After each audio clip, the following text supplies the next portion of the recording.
Okay, part two. Batteries cool down a little bit. We got some of our electric wires that are kind of close, right up in here from our accent lighting.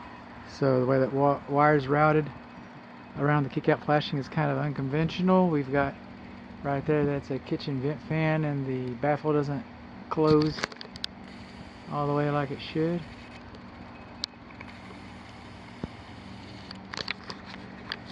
Then we come over here, we got some more stucco, and stucco's going to the brick, so it does not need, the drainage plane is continuous behind here. This is what the weep hole's for. But over the windows, we're supposed to have the weep holes. Weep holes, weep holes. Talk enough about weep holes today, bud? I'm pretty much talking about them.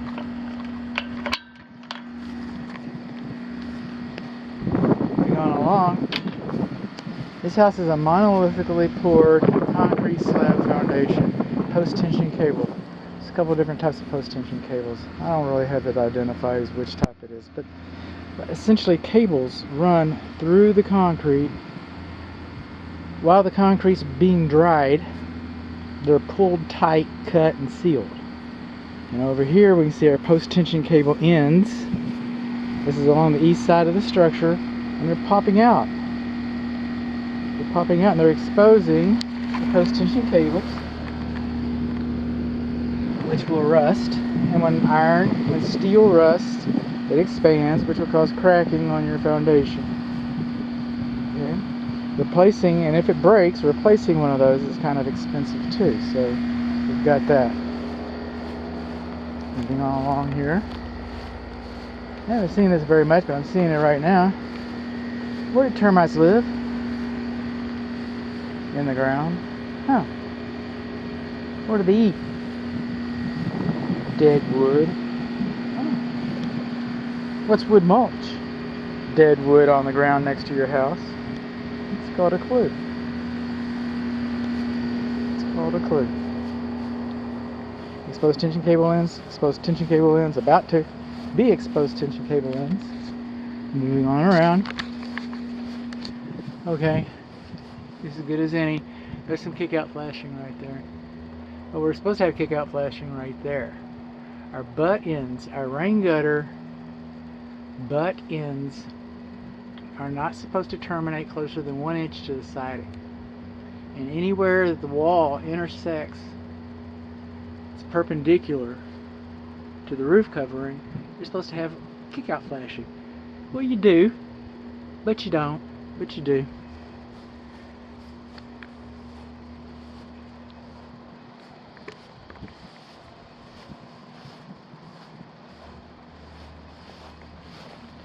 Rain gutters below grade.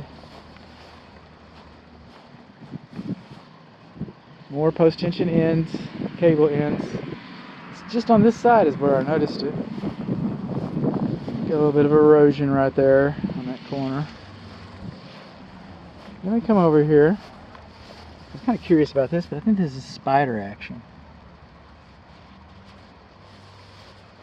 which is better than drain problems. We come over here, and you see this lintel is not operating properly. It's not tilted in the right direction or something, because we got rust forming all around that lintel. This is the primary bedroom, is on the other side of this wall. We're on the north wall.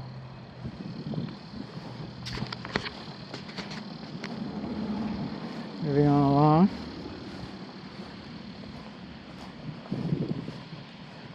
Kind of going fast, but there's not a lot to comment about.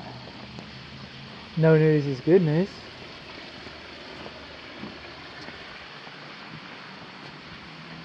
Okay, we've got this awning.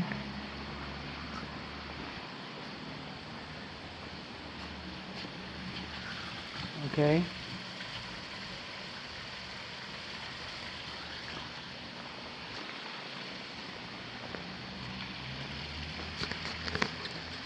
It's attached directly to the roof covering.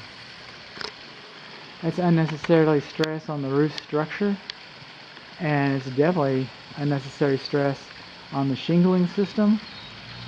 So this is going to be a problematic area. And when it comes time to replace the roof covering, this has got to come down and be rebuilt. I cannot find GFCI for the swimming pool lights. I'm not inspecting the swimming pool today. And being low voltage, it might not even be required. But by the way, we do not have GFCI. I did not notice any GFCI at the swimming pool luminaries. Coming around here, our client, my dear client, was wondering about the red. Oh, you can't see it when the sun's straight over this. But I got a separate video about that. And in that video, I talk about the top of this sconce not being sealed. And inside, we're going to talk about the bottom of this door gasket. And we're going to talk about the condition of the door inside.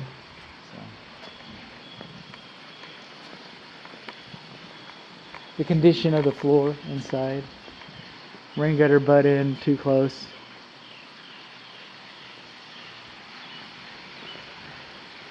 Power blinds beyond the scope of the inspection. Entertainment systems beyond the scope of the inspection. Outdoor patio kitchenettes outside the scope of the inspection. Now, having said that, the GFCI works around here. Having said that, hot's on the left, cold's on the right. Strainer basket. Having said that, it looks pretty boring under here. Boring is good.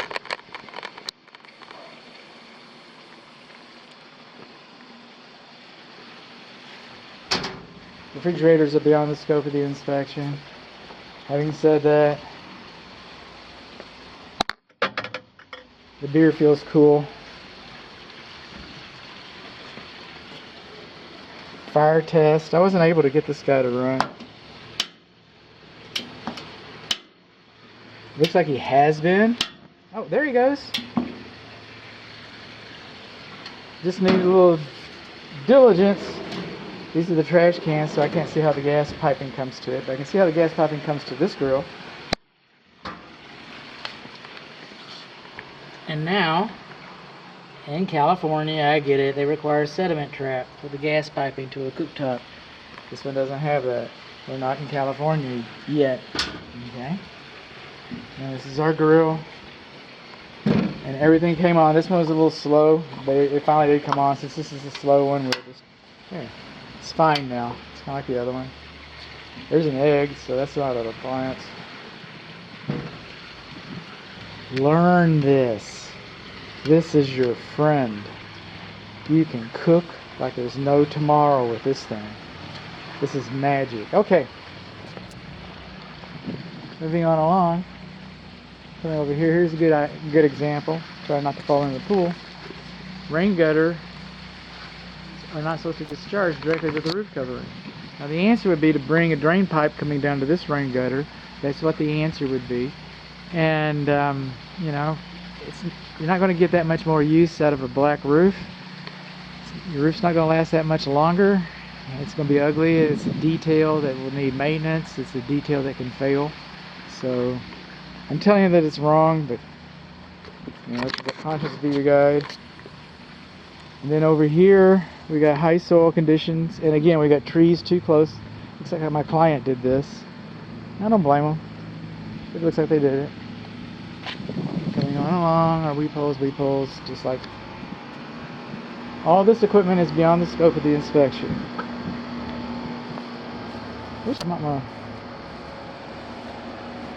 where do you go to? You're GFCI, but you're not to the lights. Are you GFCI to the lights? If you're GFCI to the lights, then nothing else is supposed to be on that circuit. Nothing else is supposed to be on this. I got a green extension cord. Where do you go?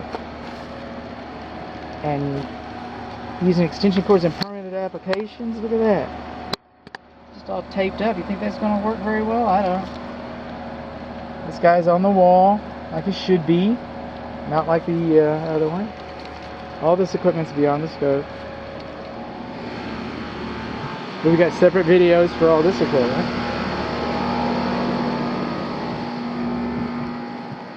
We are about where we started on video 1 before we experienced overheating issues.